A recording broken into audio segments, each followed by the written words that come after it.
പ്രിയപ്പെട്ടവരെ, എല്ലാവർക്കും എൻ്റെ അഭിവാദ്യങ്ങൾ. ലോക പരിസ്ഥിതി ദിനത്തെക്കുറിച്ചുള്ള ചിന്തകൾ അധികം ഉയർന്നു വരുന്ന ജീവിതാവസ്ഥയിലാണ് നാം. പരിസ്ഥിതി എന്ന് പറയുമ്പോൾ നമുക്ക് പുറത്തുള്ള എന്തിനെയോ കുറിച്ചു പറയുന്നത് പോലെ തോന്നുന്നുവെന്ന് പ്രശസ്ത ചിന്തകൻ നമ്മോട് പറഞ്ഞിട്ടുണ്ട്. എന്നാൽ മാർക്സ് എന്ന മഹാചിന്തകൻ പറയുന്നു, മഴയും പുഴയും വെയിലും മഞ്ഞും കാർബൺ മേലാപ്പുമായി എല്ലാമായി നാം തന്നെയാണ് പ്രകൃതി എന്ന് നമ്മെ പഠിപ്പിച്ചിട്ടുണ്ടല്ലോ. മനുഷ്യൻ എന്ന് പറയുന്നത് ഈ ഭൂമിയിലെ അനേകായിരം ജീവജാലങ്ങളിൽ ഒന്നു മാത്രമാണെന്നും ഈ ഭൂമി കേടുപാടില്ലാതെ വരും തലമുറയ്ക്ക് കൈമാറേണ്ടുന്ന ഉത്തമനായ ഗൃഹനാഥനാണ് മനുഷ്യനെന്നും മാർക്സ് പഠിപ്പിച്ചിട്ടുണ്ടല്ലോ. എന്നാൽ ഇന്നിതാണോ സ്ഥിതി? ഭൂമിയുടെ സർവനാശമുണ്ടാക്കുന്ന അന്തം വിട്ട പോക്കല്ലേ മനുഷ്യൻ പോകുന്നത്? എന്തിനു വേണ്ടിയാണ് ഈ പോക്ക്? പണത്തിനു വേണ്ടി. ഈ പണം ലോകത്തെ സംരക്ഷിക്കുമോ? 35 കൊല്ലം കഴിഞ്ഞാൽ 350 കോടി മനുഷ്യർ വെള്ളത്തിനടിയിലാവുമെന്നാണ് അറിവുള്ളവർ പറയുന്നത്. എന്താ കാരണം? ആഗോളതാപനം. 18-ാം നൂറ്റാണ്ട് മുതൽ വ്യവസായശാലകളും വാഹനങ്ങളും പുറന്തള്ളുന്ന കാർബൺ നമ്മുടെ ഭൂമിയിലെ ചുട്ടുപൊള്ളിക്കുകയാണ്. നമ്മുടെ ഭൂമി എന്ന് പറഞ്ഞാൽ ഫ്രിഡ്ജിൽ നിന്ന് എടുത്തപാടുള്ള ബോൾ ഐസ്ക്രീം പോലെയല്ലേ? ചൂടിൽ അത് ഉരുകും.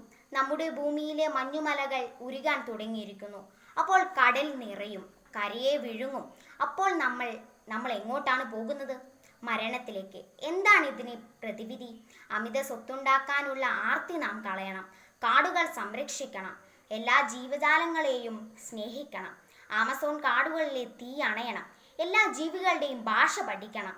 മനുഷ്യൻ പ്രകൃതിയിൽ നിന്ന് അകലുമ്പോഴാണ് വിനാശങ്ങൾ ഉണ്ടാവുന്നത്. വൈലോപ്പിള്ളിയുടെ കവിത നമുക്കറിയാമല്ലോ. ആദ്യമായി സ്കൂളിൽ പോകുന്ന കുട്ടിയോട് മുത്തച്ഛൻ പറയുന്നത്, നീ പോയി പഠിച്ചു വരുമ്പോഴേക്കും നിങ്ങൾ അന്യോന്യം മറന്നിരിക്കും. നാവിൽ നിന്ന് അപ്പാടെ പോയി മറഞ്ഞു നാനാജഗൻ മനോരമ്യ ഭാഷ. നിനക്ക് കിളിയോടും പൂവിനോടും പുഴുവിനോടും വർത്തമാനം പറയാൻ കഴിയുമായിരുന്നു. എന്നാൽ പള്ളിക്കൂടത്ത് പോയി 2-4 അക്ഷരം കൂട്ടി വായിക്കുന്നതോടെ ഇവരോട് സംസാരിക്കാൻ കഴിയാതാവുന്നു. പ്രകൃതിയിൽ നിന്ന് വേർവിട്ടു പോകുന്ന മനുഷ്യൻ അവൻ്റെ വംശത്തെ ഇല്ലാതാക്കുന്നു. നമ്മുടെ പിതാമഹന്മാർ പ്രകൃതിയോട് ഇണങ്ങി ജീവിച്ചവരായിരുന്നു.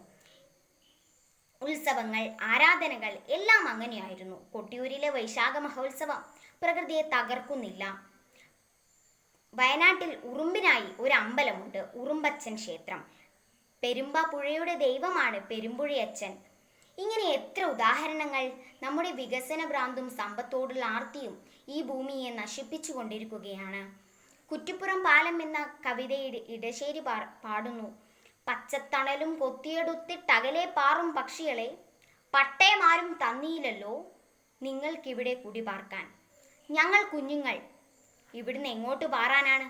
ഞങ്ങൾ പറവകളല്ലല്ലോ, ഞങ്ങൾക്കിവിടെ ജീവിക്കേണ്ടേ എന്ന ചോദ്യം ഇടിമുഴക്കമായി നമ്മുടെ പ്രിയ കൂട്ടുകാരി ഗ്രേറ്റ ടൂൺബർഗ് ചോദിക്കുമ്പോൾ നമുക്ക് എല്ലാവർക്കും ആ ചോദ്യം ഒരു സംഘഗാനമായി പാടാം. ഈ മണ്ണ് ഞങ്ങളുടേതാണ്, ഈ ആകാശം ഞങ്ങളുടേതാണ്, ഈ പുല്ലാഞ്ഞിക്കാവും ആമസോൺ മഴക്കാടും ഞങ്ങളുടെ കളിവീടാണ്. പ്രകൃതി എന്നത് മറ്റെന്തോ ഒരു വാക്കല്ല, ഞങ്ങൾ തന്നെയാണ്. ഞങ്ങൾ ഈ ഭൂമിയിൽ നിശബ്ദ വസന്തം ഉണ്ടാക്കില്ല. ഞങ്ങൾ ഈ ഭൂമിയിൽ മിന്നാമിന്നികൾ കൊണ്ട് തോരണം തൂക്കുകയും വീടുകൾ കൊണ്ട് ഹംസ ധ്വനി പാടിക്കുകയും ചെയ്യും. നന്ദി, നമസ്കാരം.